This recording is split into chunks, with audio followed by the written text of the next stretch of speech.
हाँ, नमस्कार दोस्तों। आज की वीडियो को हम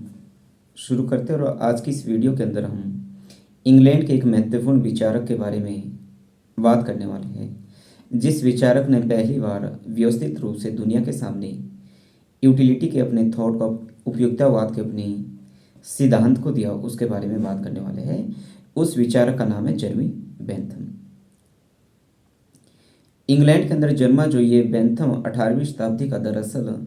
महान विद्वान हुआ और जिसने दुनिया के सामने उपयोगितावाद के सिद्धांत को दिया। और जर्मी बेंथम को इसलिए ही याद किया जाता है कि उन्होंने पूरी दुनिया के सामने जो एक उपयोगितावाद का जो सिद्धांत दिया, उन्होंने ये कहा कि जो व्यक्तियों का जो मुख्य उद्देश्य है अधिक से अधिक सुख प्राप्त करना है, और जिसके जो व्यक्ति है वह कार्य भी कार्यरत रहता है या कार्य करता रहता है। हालांकि इससे पहले हमने सोशल कॉन्ट्रैक्ट जो विचारक थे उनके विचारों को पढ़ा कि जो व्यक्तियों ने राज्य का जो निर्माण है, पर जब प्राकृतिक अवस्था के अंदर कुछ एक असुविधाएं थी, कुछ एक कमियां थी, उनका जीवन सुरक्षित नहीं था, इसलिए उन्होंने राज्य का निर्माण किया। परंतु हॉब्ज इस बात को भी नकार रहा है और ये कह रहा है कि जो राज्य का निर्माण वो व्यक्तियों का योग मात्र है, और एक कृत्रिम संस्था तो राज्य को वह भी कह रहा है। परंतु साथ में जर्मी बेंथम ये कह रहा है कि जो राज्य का निर्माण है वो इसलिए हुआ कि जो व्यक्तियों का अधिक से अधिक सुख प्राप्त हो। मतलब राज्य का, यदि राज्य ने शासन करना तो इस हिसाब से शासन करना है। राज्य ने इस बात का ध्यान या ख्याल रखना है कि जो वह कानून का निर्माण कर रहा है, कि जो कानून व्यक्तियों के ऊपर लागू होने हैं, उस राज्य के अंदर कानून लागू होने हैं, उन कानूनों से कितने व्यक्तियों का सुख हो रहा है। यदि कोई ऐसा कानून है कि वो अधिकतर व्यक्तियों को सुख दे रहा है तो वह कानून बेहतर है। यदि कोई कानून ऐसा है कि वह 40 व्यक्तियों को तो सुख दे रहा है परंतु 60 व्यक्ति उस कानून से दुखी, तो वह जर्मी बेंथम के अनुसार जो वह कानून है सही नहीं है। जर्मी बेंथम की जो ख्याति जिस पुस्तक के बारे में पूरी दुनिया के अंदर हुई, उस बुक का नाम था an introduction to the principles of morals and legislation, जो 1879 के अंदर जो इनकी बुक ये पब्लिश हुई थी। इस बुक के कारण जो है जर्मी बेंथम की जो लोकप्रियता पूरी दुनिया के सामने आ गई थी। जो ये जो प्रश्न है ये आपका यूजीसी नेट सेट हो या सिविल सर्विसेज के अंदर भी बहुत बार जो इस एग्जाम प्रश्न को है कवर किया गया है कि बेंथम की उपयुक्ततावाद का जो सिद्धांत के बारे में कई बार पूछा गया है। बेंथम ये कह रहा है जो ह्यूमन नेचर के हुए दो पक्ष है, दो उसके एस्पेक्ट है, सुख और दुख, और प्रत्येक मनुष्य क्या है, सुख प्राप्त करना चाहता है और वह क्या है, दुख से भागना चाहता है। और व्यक्ति का उद्देश्य भी यही है, और व्यक्ति का जो सर्वोच्च लक्ष्य भी है कि अपने जीवन के अंदर क्या है, अधिक से अधिक प्लेजर, अधिक से अधिक सुख प्राप्त करना प्रत्येक व्यक्ति का क्या है, उसका उत्तरदायी रहता है। इसके साथ साथ जो जर्मी बेंथम ने इंग्लैंड के अंदर उस समय तक जो सिद्धांत चल रहे थे, चाहे नेचुरल राइट्स की बात हो या सोशल कॉन्ट्रैक्ट की बात हो या जर्नल विल की बात हो या क्रिश्चियन मोरलिटी की बात हो, इन सभी बातों को क्या उन्होंने नकार दिया और पूरी एक ही सिद्धांत सामने रखा कि व्यक्ति का एक ही उद्देश्य है, वो उद्देश्य है अधिक से अधिक सुख को प्राप्त करना। यदि व्यक्ति ऐसे कोई वस्तु जिस काम करने से जो व्यक्तियों को है अधिक से अधिक सुख प्राप्त हो रहा है, तो वो जो सुख है वह सुख बेहतर है। साथ में जर्मी बेंथम ये भी कह रहा है कि जो सूत्र सुख है वह मात्रात्मक है, जो है कि मात्रात्मक है, मतलब यदि दो समान कार्यों करने से हमें एक समान सुख मिल रहा है तो वह दोनों काम क्या है, बेहतर है। स्वयं जर्मी बेंथम ने ये उदाहरण दुनिया के सामने हमारे सामने पेश किया है कि यदि आपको साहित्य पढ़ना या कविता पढ़ना आपको ज़्यादा आनंद या सुख दे रहा है, और दूसरी तरफ क्या है, यदि आपको कंचे खेलना या कबड्डी खेलना भी उतना ही सुख दे रहा है जितना कि आपको कविता पढ़ना या साहित्य पढ़ना, तो क्या है, दोनों चीज़ें बेहतर है। कबड्डी खेलना भी, कंचे खेलना भी, और साहित्य पढ़ना और कविता पढ़ना भी क्या है, क्योंकि जो दोनों की जो सुख की जो मात्रा है वह एक बराबर है। ये जो जर्मी बेंथम है ये कह रहा है कि जो मात्रात्मक है, मतलब उसको मापा जा सकता है। यदि जर्मी बेंथम की इस विचार को लेके क्या है, बाद में उनके जो शिष्य है, उनके स्टूडेंट है J.S. मिल, उन्होंने उस बात को चैलेंज किया और बाकी जो राइटर्स ने हैं या थिंकर्स ने जर्मी बेंथम की इस बात की बाद में क्रिटिसाइज भी किया है कि जो सुख को वह मापा नहीं जा सकता, उसको किलोमीटर के हिसाब से या किलो के हिसाब से या फिर अन्य तरह के जो मेजरमेंट से उसको क्या है, सुख को कोई मापा तो नहीं जा सकता, परंतु क्या है, जर्मी बेंथम ने उसको मापने की भी 7 तरीके बता दिए हैं कि जो सुख है उसको मापा जा सकता है, जो भी हम उसको विस्तार से पढ़ने वाले हैं। इसके साथ साथ जो जर्मी बेंथम का जो महत्वपूर्ण योगदान है, जर्मी बेंथम को क्या है, एक कानून के जानकार थे, उन्होंने कानून की पढ़ाई की थी। और जर्मी बेंथम को क्या है, एक सामाजिक सुधारक होने के नाते भी हम पूरी दुनिया उनको याद करती है। जर्मी बेंथम के जो वास्तव में जो विचार है वह सामाजिक सुधार के संबंध में या सोशल रिफॉर्म के संबंध में उन्होंने बहुत सारे अपने विचार दिए। जैसे उन्होंने अपने समय का अंदर क्या है, जेल सुधार की योजना पेश की थी कि एक जेल के अंदर जो कैदी रह रहे हैं उनके जीवन को कैसे बेहतर बनाया जा सकता है या उनके जीवन को कैसे सुरक्षित क्या सुधारा जा सकता है, जिसके लिए उनकी जेल सुधार योजना के संबंध में उन्होंने अपनी एक सिद्धांत दिया था या अपना एक थ्योरी दी थी, जिसको पेनोप्टिकन सिद्धांत का या पेनोप्टिकन सिद्धांत के नाम से जानते हैं। इसके साथ साथ जो जर्मी बेंथम का जो महत्वपूर्ण योगदान है, जर्मी बेंथम का इसलिए भी महत्वपूर्ण योगदान है कि जो जर्मी बेंथम ने वह डेमोक्रेसी की क्या हुआ है, सपोर्ट करते हैं, डेमोक्रेसी को वह सपोर्ट करते हैं और साथ में वह एडल्ट फ्रेंचाइज या वयस्क मताधिकार का भी वह समर्थन कर रहे हैं। परंतु जब वह एडल्ट फ्रेंचाइज या वयस्क मताधिकार का समर्थन कर रहे हैं, उस समय हमें ये बात याद रखनी कि वह महिलाओं को वोट देने की पक्ष में नहीं, मतलब महिलाओं को वोट देने की जो बात है उन्होंने अपने लेखन के अंदर कहीं की नहीं है। ठीक है, इसके साथ साथ जो जर्मी बेंथम उस समय तो इंग्लैंड के अंदर या आज भी जो लॉर्ड सभा चल रही है उसको भी क्या थे, वो खिलाफत थे, मतलब वंशानुगत शासन के जो जर्मी बेंथम वो क्या थे, खिलाफत थे। और जो जर्मी बेंथम था, हाउस ऑफ कॉमन्स था, जो इंग्लैंड की जो पार्लियामेंट्री है उसका जो कार्यकाल है वह भी 1 साल करने के पक्ष में थे। ठीक है, जर्मी बेंथम ने जो आपके सुख का जो विचार है वो उन्होंने सुख दुख का जो विचार है उन्होंने प्रिस्टले से लिया था। और अधिकतम व्यक्तियों का जो अधिकतम सुख वाला जो विचार है जर्मी बेंथम ने वह हचिसन से ग्रहण किया था। इसके साथ साथ जो जर्मी बेंथम का जो महत्वपूर्ण योगदान है इस बारे में है कि जो जर्मी बेंथम को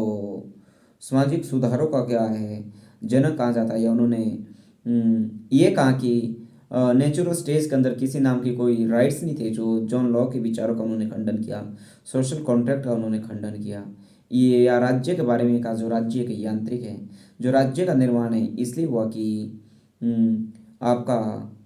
व्यक्ति अधिकतम सुख प्राप्त करना चाहता था। और यदि अधिकारों के बारे में जर्मी बेंथम कह भी रहे हैं तो अधिकारों के बारे में जर्मी बेंथम ये कह रहे हैं कि जो अधिकार है प्राकृतिक नाम के कोई अधिकार नहीं, बल्कि जो अधिकार है वो वैधानिक अधिकार होते हैं, राज्य के द्वारा जो अधिकार है दिए जाते हैं। जर्मी बेंथम का जो जन्म 1748 के अंदर इंग्लैंड के अंदर हुआ था। और जो जर्मी बेंथम के जो विचारों की मूल विशेषताएं या उनके लेखन की जो मूल कैरेक्टरिस्टिक्स हम याद करते हैं कि जो जर्मी बेंथम को जो एस्टिमेट करना हो, उन कंक्लूजन पर पहुंचना, तो जर्मी बेंथम ने उस समय तो इंग्लैंड के अंदर जिस तरह के जो विचार थे उनका जर्मी बेंथम ने क्या क्रिटिसाइज किया था। उन्होंने नेचुरल राइट्स का क्रिटिसाइज किया था, उन्होंने सोशल कॉन्ट्रैक्ट को क्रिटिसाइज किया था, जर्नल विल को उन्होंने नकारा था, या उन्होंने क्रिश्चियन मॉरलिटी की उन्होंने खिलाफत की थी। इसके साथ साथ तो जर्मी बेंथम, मैंने पहले कहा था कि जो जर्मी बेंथम को एक सुधारक के रूप में भी जाना जाता है। और जर्मी बेंथम के जो भारत के अंदर जो महान समाज सुधारक हुए राजा मोहन राय, जो उस समय भारत के अंदर राजा मोहन राय के समय में जो लॉर्ड विलियम बेंटिंग भारत के वायसरॉय हुआ करते थे, वो भी राजा मोहन राय के जो जर्मी बेंथम से बहुत अच्छे मित्रतापूर्ण संबंध थे। और वो जो राजा मोहन राय ने जर्मी बेंथम की मदद लेके जो भारत के अंदर किया है, जो सती प्रथा का 1829 के अंदर उसका कानूनी रूप से प्रतिबंध सती प्रथा के ऊपर लगाया था, उसमें जो राजा मोहन राय की जो मदद है वो जर्मी बेंथम के द्वारा की गई थी। जर्मी बेंथम ने उस समय तक इंग्लैंड के अंदर जो सिद्धांत चल रहे थे जब उसको क्रिटिसाइज किया, तो उसके आधारों पर क्या है, जो प्रोफेसर सेबाई ने जर्मी बेंथम क्या दार्शनिक अमूलवादी का नाम दिया। ठीक है, कि जो जर्मी बेंथम है वह क्या एक अमूलवादी दार्शनिक की उन्होंने विशेषता दी। जर्मी बेंथम का जो उपयुक्ततावाद का जो सिद्धांत है वह पहले ऐसे विचारक थे। हालांकि जब हॉब्स, लॉक, रूसो को हम पढ़ रहे थे तो उनके विचारों के अंदर भी कहीं ना कहीं हमें यूटिलिटी का सिद्धांत तो जरूर दिख रहा था, परंतु जो पहले व्यवस्थित रूप से जो विचारक है जिन्होंने उपयुक्तवाद के सिद्धांत को दिया है वह जर्मी बेंथम ही है। यदि उपयुक्तवाद की हम बात करें, यूटिलिटी की हम बात करें, तो आज के समय में यदि हमारे सामने कोई ये बात कह दें कि यूटिलिटी क्या है, कि उपयोगी क्या है, तो हम ये कह दें कि हमारे पास मोबाइल फ़ोन उपयोगी है, किताब हमारे पास उपयोगी है, लैपटॉप हमारा उपयोगी है, हमारी कार उपयोगी है, या वह सारी चीज़ें जो दैनिक जीवन के अंदर हमें काम आती है वो उपयोगी है। परंतु जो जर्मी बेंथम है, जर्मी बेंथम ये नहीं कह रहा। जर्मी बेंथम क्या है, इनसे हट के बात कह रहा है कि जो हर काम क्या है वह उपयोगी है जिससे व्यक्ति को आनंद मिले, या तो वे कह रहे हैं कि जो आनंद है या जो आपका जिसको फेल्सिफिक कैलकुलेशन हुए कह रहे हैं, या आनंद आनंद कलन नाम उसे दे रहे हैं, यदि वे उसका नाम दे रहे हैं कि जो सुख है वह मात्रात्मक है, उसको मापा जा सकता है। ऐसी बात क्या जर्मी बेंथम ने कही है। जैसे अपना जब वो उपयुक्तवाद सिद्धांत दे रहे हैं तो वे कह रहे हैं कि जो कंचे खेलना भी उतना ही आनंददायी है जितना कि यदि कंचे खेलने में किसी को ज़्यादा सुख मिल रहा है तो वह जरूरी नहीं कि वह साहित्य पढ़े या वह कविताएं पढ़े। ये खुद जो जर्मी बेंथम है अपनी बुक के अंदर कह रहे हैं। दूसरा, जो जर्मी बेंथम का जो मूल उद्देश्य रहा, मानव जीवन का जो मूल उद्देश्य है वो ये बता रहे कि मानव जीवन का मूल उद्देश्य क्या है, सुख की प्राप्ति करना है। और जो मनुष्य अपने जीवन के अंदर क्या है, दुख को कम से कम करना चाहता है। यदि आज हम अपने व्यवहारिक या प्रैक्टिकल लाइफ के अंदर भी देखें तो हर एक मनुष्य क्या है, ज़्यादा से ज़्यादा सुख गेन करना चाहता है, और वो इस तरह से काम करता है कि उसके जीवन के अंदर दुख कम से कम आए। यदि हम हमारे को बड़े कोई आशीर्वाद भी देता है तो वो अपने आशीर्वाद के रूप में भी ये कहता है कि आप सुखी रहे, आपका जो जीवन है वो कुशल मंगल रहे। ये जो बात है जो जर्मी बेंथम की बहुत उपयोगी है, और आज के समय में भी बहुत ज़्यादा इसकी महत्व या रेलेवेंस इस बात की है। बेंथम की जो जिस बुक के कारण उनकी प्रसिद्धि पूरी दुनिया के अंदर है, उस बुक का नाम जो हमने पहले डिस्कस कर लिया था, an introduction to the principles of moral and legislation, जो 1879 के अंदर लिखा था। इसमें जर्मी बेंथम ये कह रहा है कि जो मानव है वह मानव जीवन के दो स्वामी है, एक सुख है और दूसरा क्या है, दुख है। और प्रत्येक मानव ऐसे कार्य करता है जिससे उसको ज़्यादा से ज़्यादा सुख मिले और जो दुख की मात्रा वह कम से कम हो। साथ में जर्मी बेंथम ये भी कह रहा है कि वह सारे कार्य क्या है अच्छे, जो कि आपको सुख दे, जिससे आपको क्या है सुख मिले, हुए सारे काम क्या है बेहतर है। जर्मी बेंथम साथ में ये भी कह रहा है कि यदि समाज के बारे में जब वो कह रहा है कि वह समाज अच्छा है जहाँ व्यक्तियों का क्या है अधिकतम सुख हो, जहाँ व्यक्तियों का क्या है अधिकतम सुख हो, वह समाज क्या है बेहतर समाज है। और वह सुख को मात्रात्मक आधार पर बांट रहा है, क्वांटिटेटिव के आधार पर बांट रहा है। बेंथम क्या है, बेंथम का जो उपयुक्तवाद का जो सिद्धांत है इसको परिणामवाद का सिद्धांत भी कहा जाता है, क्योंकि जो जर्मी बेंथम है अल्टीमेटली ये कह रहा है कि किस सुख से ज़्यादा ऐसा कौन सा कार्य है जिससे आपको ज़्यादा से ज़्यादा क्या सुख प्राप्त हो। अब जो बेंथम ने अपने उपयुक्तवाद के जो सिद्धांत के जो उसको मापने का जो तरीका बता रहा है कि किस आधार पे उसको मापा जा सकता है या उसके मेजरमेंट उसको की जा सकती है, उसके बारे में जर्मी बेंथम कह रहे हैं कि सुखवादी आंकलन में उसे कह रहे हैं, या फेल्सिफिक कैलकुलेशन अंग्रेजी में उसे कहते हैं। और वे सुख को मापने के सात सिद्धांत भी हमारे सामने दे रहे हैं कि जो सुख को मापने के वो क्या है, सात सिद्धांत या सात बाट है जिसके आधार पर हम सुख को मापा जा सकता है। पहले में क्या रख रहे, जो जर्मी बेंथम पहले के अंदर रख रहे हुए तीव्रता है, इंटेंसिटी, कि कोई जो सुख है वह कितना तेजी से हमारे पास आता है, और कोई अचानक सुख हमारे पास आता है और हम उस सुख से क्या है बहुत अधिक सुखी हो जाते हैं। और यदि कोई दुख है तो उसके जो दुख की तीव्रता है कितनी है, यदि कोई जो सुख की जो तीव्रता है बहुत अधिक है तो वह जो सुख क्या है हमारे लिए बेहतर है, ये कह रहा है। सेकंड के अंदर जो जर्मी बेंथम बोल रहे हैं वह समावधि, समय अवधि कह रहे हैं या ड्यूरेशन कह रहे हैं, कि कोई जो सुख है वो कितने समय तक रहने वाला है, या उसकी समय अवधि क्या है, क्या क्या कोई सुख शॉर्ट टाइम के हमारे पास है या कोई लॉन्ग टाइम के लिए, कम अवधि के लिए या लंबे अवधि के लिए हमारे पास है। उसमें जर्मी बेंथम या खुद ये उदाहरण दे रहे हैं कि यदि कोई ऐसा सुख है जो आपके क्षणिक कुछ समय के लिए आपके पास है, और कोई आप ऐसा काम कर रहे हैं जिस काम करने से थोड़े समय के लिए तो आपको सुख मिल रहा है, परंतु उससे लंबे समय तक क्या है, आपको उसकी अपेक्षा दुख मिल रहा है, तो ऐसा काम करने से आपको बचना चाहिए। जैसे जर्मी बेंथम कह रहा है, यदि इस समय के अंदर जब हम स्टूडेंट लाइफ के अंदर है, विद्यार्थी जीवन के अंदर है, यदि हमारे को सोना हमारे को क्या है, ज़्यादा सुखदायी है, परंतु यदि हमारे सोने से हमारी एग्जाम्स के अंदर सिलेक्शन उससे प्रभावित हो रही है, हमारी डिवीजन प्रभावित हो रही है, या आगे हमारे फ्यूचर भविष्य के ऊपर सोने से क्या है, ज़्यादा सोने से क्या है, नुकसान होने वाला है, या हम किसी पेपर के अंदर कंपटीशन के अंदर सोने की वजह से रह जाए, तो वो जो कम समय का जो सुख है हमारे लिए क्या है, सही नहीं। इसलिए जो जर्मी बेंथम ये कह रहा है कि इसको मापा जा सकता है कि जो सुख है उसकी समय अवधि कितनी है। फोर्थ के अंदर वे कह रहे हैं कि प्रोपेनक्यूटी का मतलब है कि जो निकटता, जो आपके जो जो सुख है वह आपके कितने निकट है। फिफ्थ के अंदर कह रहा हुआ इसको उर्वरक जो सुख है आपका क्या है, कितने समय तक क्या है वो उर्वरता उसकी रह रही है। या फिर वह सिक्स के अंदर उत्पादकता जिसे कह रहे हैं कि कोई ऐसा कार्य है कि जिस कार्य करने से क्या है आपको सुख मिले, उसको वह उत्पादकता के अंदर काउंट कर रहे हैं। या फिर वह मात्रा कह रहे हैं कि जो कोई सुख है उसकी मात्रा कितनी, कितने लोगों को कोई ऐसा कार्य है जो कि सुख पहुंचाने वाला है, या कोई काम कौन सा ऐसा काम है जिस काम से क्या है अधिक व्यक्ति दुखी हो रहे हैं। ये सुख और दुख को प्राइमरी के अंदर, प्राइमरी और सेकंड के अंदर डिवाइड कर रहे हैं कि यदि इसके अंदर मात्रा के अंदर जर्मी बेंथम खुद ये एग्जाम्पल दे रहे, उदाहरण दे रहे हैं कि यदि मान लो कोई व्यक्ति क्या है स्टेशन गया और स्टेशन पे उसका सामान चोरी हो गया कि खो गया या उसको लूट लिया गया, उस व्यक्ति का जो दुख है वह दुख तो क्या है, प्राइमरी दुख है। परंतु यदि वही बात कल कल के अखबार के अंदर छप जाती है और वो अधिकतर व्यक्तियों तक पहुंच जाती है, तो कि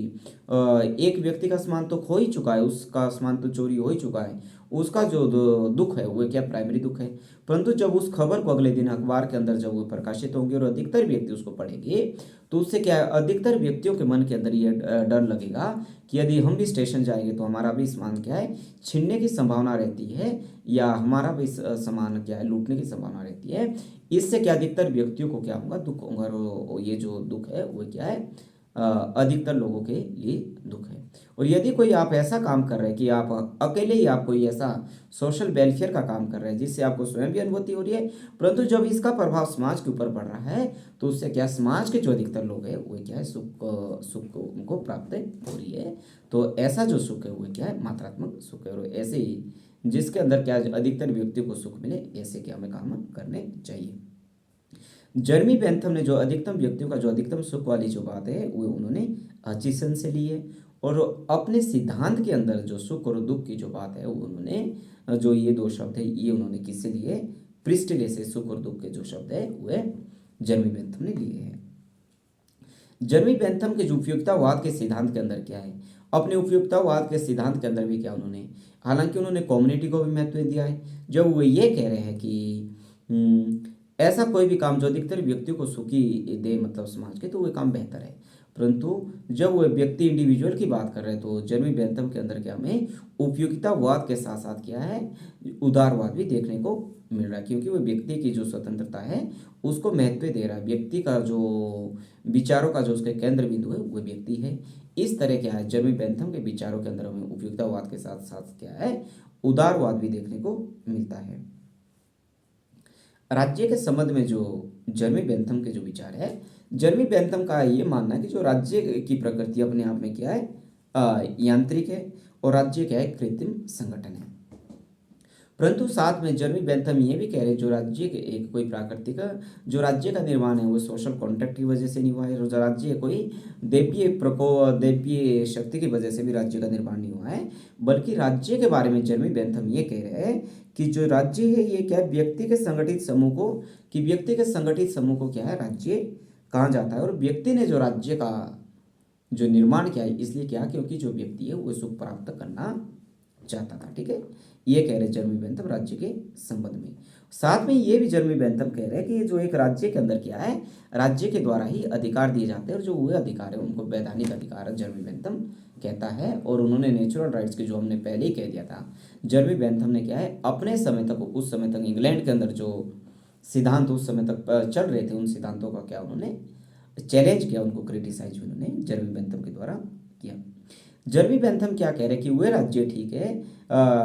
यदि वह क्या है अधिकतर व्यक्तियों को सुख देता है, तो वह राज्य क्या है सही है। और राज्य का जो मुख्य आधार है, जो व्यक्तियों के संगठित समूह को राज्य वह कह रहा है, उसका मेन मकसद भी क्या है, सुख ही रहा है। अधिकार के बारे में राज्य क्या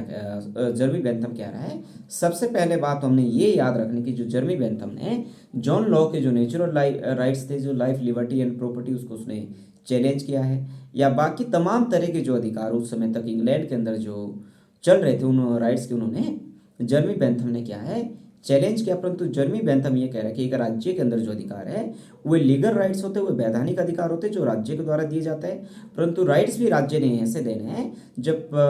मनुष्य का क्या है, यही मकसद है उसके लाइफ का, जो मेन ऑब्जेक्टिव ये है कि अधिक से अधिक सुख प्राप्त करना, तो राज्य के द्वारा भी ऐसे कानून बनाए जाने चाहिए या लोगों को ऐसे अधिकार दिए जाने चाहिए जिससे क्या है अधिक से अधिक क्या है उसको सुख मिले। ठीक है,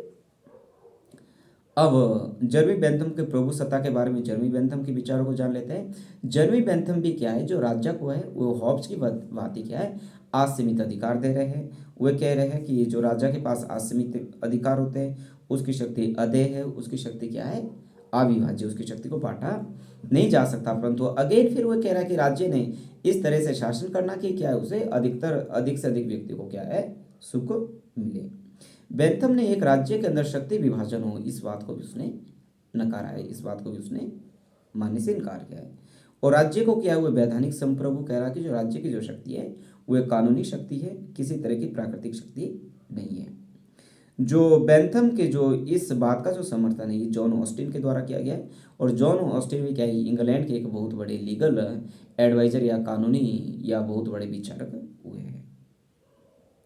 समाज के बारे में जब जर्मी बेंथम कह रहा है, समाज के बारे में जर्मी बेंथम ये बात बोल रहा है कि समाज व्यक्तियों का योग मात्र है। ठीक है, और जो समाज है ये क्या है एक आणविक प्रवृत्ति है। ठीक है, जो समाज है क्या है एक आणविक प्रवृत्ति क्या है जर्मी बेंथम के द्वारा समाज के बारे में कहा जा रहा है। मानव स्वभाव के बारे में जब जर्मी बेंथम कह रहे हैं तो वो एक ही बात कह रहे हैं कि मानव का स्वभाव ऐसा है कि वो अधिक से अधिक सुख क्या है प्राप्त करना चाहता है। ठीक है, अपने विचारों के अंदर जर्मी बेंथम के विचारों के अंदर क्या हमें राज्य के जो एक कल्याणकारी राज्य का विचार भी देखने को मिलता है। जब वो ये कह रहा है कि जो राज्य ने हुए सारे कार्य करने जिससे व्यक्ति को अधिकतर सुख मिले, तो ऐसे समय में क्या हमें जर्मी बेंथम के अंदर क्या है राज्य के अंदर हमें कल्याणकारी कार्य भी देखने को मिल रहे हैं। परंतु खास विशेष रूप से जब हम जर्मी बेंथम के विचारों का गहराई से अध्ययन करते हैं तो हम ये पाते हैं कि जर्मी बेंथम के जो राज्य था वो क्या था इकोनॉमिक फील्ड के अंदर, आर्थिक क्षेत्र के अंदर जो राज्य क्या है लेजी फेयर की पॉलिसी को एडॉप्ट करने की वो बात करता है कि राज्य ने क्या है आर्थिक रूप से हस्तक्षेप वाली नीति अपनानी है। विशेष रूप से हम ये कह सकते हैं कि उस समय का या इंग्लैंड का जो ये विचारक रहे या अभी तक जो इंग्लैंड की जो इकोनॉमिक जो सिस्टम है उनका क्या है लेजी फेयर वाला सिस्टम हुआ आज भी एडॉप्ट कर रहे हैं। और उस समय के किसी भी विचारक के जब वो अपने विचार देता है तो वहाँ की जो भी परिस्थितियाँ रहती है उन परिस्थितियों का किसी भी विचारक के ऊपर, किसी भी ह्यूमन नेचर के ऊपर, किसी भी मानव के ऊपर जो उसका प्रभाव पड़ना है लाजमी है। इसलिए हम कह सकते हैं कि जर्मी बेंथम के ऊपर भी इसका प्रभाव रहा होगा। जर्मी बेंथम ये भी कह रहा कि राज्य ने क्या है ऐसे कार्य करने जिससे कि जो राज्य दूसरों की नज़र में क्या है कल्याणकारी हो। या जर्मी बेंथम के विचारों के अंदर पहली बार जो है एक पॉजिटिव फंक्शंस जो राज्य के होने चाहिए, एक सकारात्मक कार्यों की क्या है उसके अंदर हमें देखने को मिल रहे जर्मी बेंथम के। और ये कह रहा कि जो कल्याणकारी राज्य है वो क्या है साथ में आंशिक और अधूरी कल्पना भी है, परंतु आर्थिक क्षेत्र में क्या हुआ है लेजी फेयर या हस्तक्षेप वाली बात कर रहे हैं। इसके साथ प्रोफेसर सेवाइन ये भी कह रहा है कि जो जर्मी बेंथम का जो राज्य है, जर्मी बेंथम के राज्य के अंदर हमें यूनिवर्सल इगोइज्म भी देखने को मिल रहा है, बहुत ही महत्वपूर्ण है। सेवाइन क्या कह रहा है कि जर्मी बेंथम के विचारों के अंदर क्या हमें सार्वभौमिक अहमवाद भी देखने को मिल रहा है। जब सेबाइन ये कह रहा है कि व्यक्तियों का योग मात्र ही पूरा विश्व है, ठीक है, और समाज और राज्य है अपने आप एक कृत्रिम संस्थाएं हैं, ये ऐसा कह रहा है जर्मी बेंथम। साथ में जो जर्मी बेंथम के अंदर जो नैतिकता और राजनीति की यदि हम बात कर लें तो मैक्सी जर्मी बेंथम के बारे में क्या कह रहा है कि बेंथम ने राज्य और नैतिकता के मध्य वैसा ही पृथक्करण किया, मतलब राज्य और नैतिकता को उसने इस तरह से अलग किया जैसे मैकियावेली ने राजनीति और नैतिकता के बीच उसने क्या है विभाजन किया है या उनको अलग रखने का काम किया है। जिसके कारण क्या है प्रोफेसर जो सेबाइन है जो जर्मी बेंथम को क्या है रेडिकल फिलोसफर कह रहा है या अमूलवादी दार्शनिक सेबाइन के द्वारा जर्मी बेंथम के बारे में कहा जा रहा है। इसके साथ साथ जो जर्मी बेंथम ने उसने उस समय तक जो क्रिश्चियन मॉरलिटी थी या ईसाई नैतिकता थी उसकी मान्यताओं तो को भी क्या है चैलेंज किया या उसकी मान्यताओं को पूर्ण रूप से खंडन किया या मानने से इनकार कर दिया था। बेंथम ने जो शासन प्रणाली है मतलब शासन प्रणाली के बारे में जब अपने विचार दे रहे जो इंग्लैंड के उस समय के अन्य महत्वपूर्ण जो विचारक थे जिनका नाम ब्लैकस्टोन था, ब्लैकस्टोन ने अपनी एक बुक लिखी थी जिस बुक का नाम the commentaries on the law of England, the commentaries on the law of England जो 1771 के अंदर ये बुक पब्लिश हुई थी। जर्मी बेंथम ने इस बुक की क्या है धज्जियाँ उड़ा दी थी और ब्लैकस्टोन ने की इस बुक के अंदर क्या है अपने शासन प्रणाली या इंग्लैंड या अपने समझ के अनुसार एक राज्य के जो गवर्न करने का जो सिस्टम होना चाहिए उसकी क्या उसने धज्जियाँ उड़ा दी थी। जर्मी बेंथम शासन प्रणाली के बारे में ये कह रहा है कि जो लोकतंत्र है किसी भी देश के लिए उपयुक्त शासन प्रणाली हो सकती है। बेबर ने क्या बेंथम के जो लोकतंत्र को है बेबर ये कह रहा है जो बेंथम का जो लोकतंत्र है ये व्यक्ति के स्वभाव के आधार पे स्वीकार करता है कि जो व्यक्ति का जो स्वभाव है उसके आधार पे क्या है बेंथम क्या है लोकतंत्र को स्वीकार कर रहा है, ये बेबर बेंथम के बारे में कह रहे हैं। और राजा ने यदि राज्य ने शासन करना तो शासन करने का एक ही तरीका है कि राज्य के अंदर कोई ऐसे कानून बनने चाहिए जिससे कि अधिक से अधिक व्यक्तियों का सुख मिले, ठीक है। ये जो यूटिलिटी का जो विचार है ये जर्मी बेंथम के जो विचारों का है अपने आप में क्या है केंद्र बिंदु है। जर्मी बेंथम के विचारों के अंदर हमें जो इतिहास है संस्कृति है या सामाजिक विकास है इन सभी मान्यताओं क्या उसने उपेक्षित किया है और इसलिए जो वेबर है उसको रेडिकल अमूर्तवादी या रेडिकल थिंकर भी वेबर के द्वारा भी उन्हें कहा गया है। एक जो महान विद्वान है जिन विद्वान का या फिलोसफर का नाम है मैकफर्सन। मैकफर्सन ने जो जर्मी बेंथम का जो लोकतंत्र का उनका विचार था लोकतंत्र के उनके विचार के बारे में जर्मी मैकफर्सन ये कह रहे हैं कि जो जर्मी बेंथम का जो लोकतंत्र का मॉडल है वो अपने आप में क्या है संरक्षणात्मक लोकतंत्र का मॉडल है, ठीक है, अपने आप में क्या है संरक्षणात्मक लोकतंत्र उसको क्या है मैकफर्सन ने कहा है। जो जर्मी बेंथम के विचारों के अंदर क्या हमें क्या है ये बहुत से विचार उनके क्या एक सामाजिक सुधारक के रूप में भी जर्मी बेंथम हमारे सामने आ रहे हैं। जर्मी बेंथम ने क्या कि उनके समय के अंदर इंग्लैंड के अंदर जो बुराइयां थी या सोशल इविल्स उसके अंदर थी उसके अंदर भी उन्होंने सुधार करने की बात कही। और बेंथम की जो एक बुक है जो कि 1894 के अंदर पब्लिश हुई जिस बुक का नाम था थ्योरी ऑफ लेजिस्लेशन के अंदर क्या उन्होंने अपने सामाजिक सुधारों वाली बात कही थी या सामाजिक सुधारों की अपनी योजना को प्रस्तुत हमारे सामने किया था। यदि हम पूरी फिलोसफी को उपयुक्तवाद की या जर्मी बेंथम के पूरे विचारों को एस्टिमेट करें तो हमें ये मालूम लगेगा कि जो जर्मी बेंथम एक पॉलिटिकल फिलोसफर कम और एक सोशल रिफॉर्मर या सामाजिक सुधारवादी विचारक हमें उनके विचारों के अंदर ज़्यादा देखने को मिलते हैं।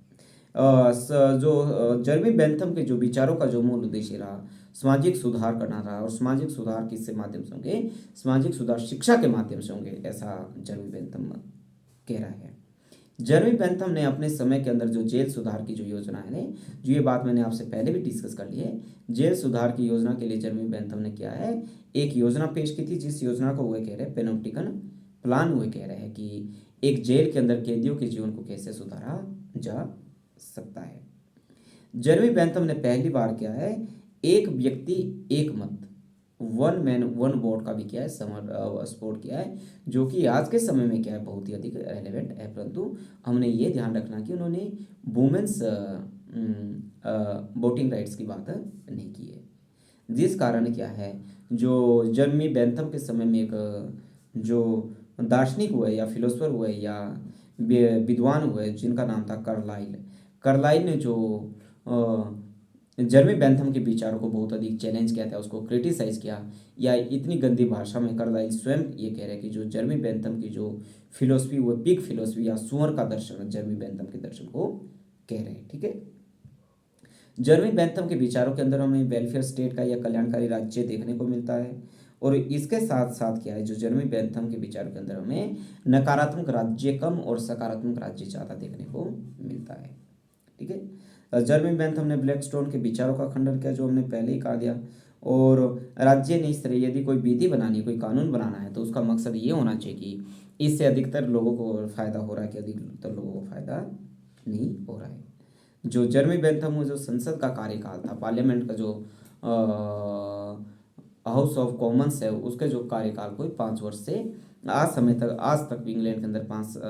साल का जो कार्यकाल है उसको घटा के 1 साल तक करने के पक्षधर थे। और जो हाउस ऑफ लॉर्ड्स है, जो वहाँ की जो पार्लियामेंट है इंग्लैंड की, जो उसका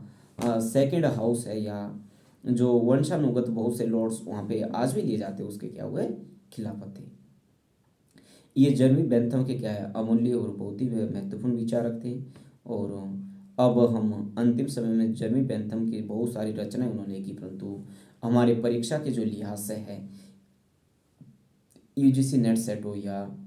पीजीटी का एग्जाम्स हो या कॉलेज गेटर का एग्जाम्स हो या सिविल सर्विसेज के अंदर भी या बाकी तरह का कोई एग्जाम्स है, उन एग्जाम्स के अंदर भी ये जर्मी बेंथम की जो ये बुक्स है उसको पूछने की अधिक संभावना रहती है। 1891 के अंदर जो उनकी एक बुक बहुत ही फेमस उनकी बुक है जो पब्लिश हुई थी, उस बुक का नाम है आ फ्रेगमेंट ऑन गवर्नमेंट। 1891 के अंदर पब्लिश हुई थी। जो पहले से हम बुक को डिस्कस कर रहे हैं, an introduction to the principles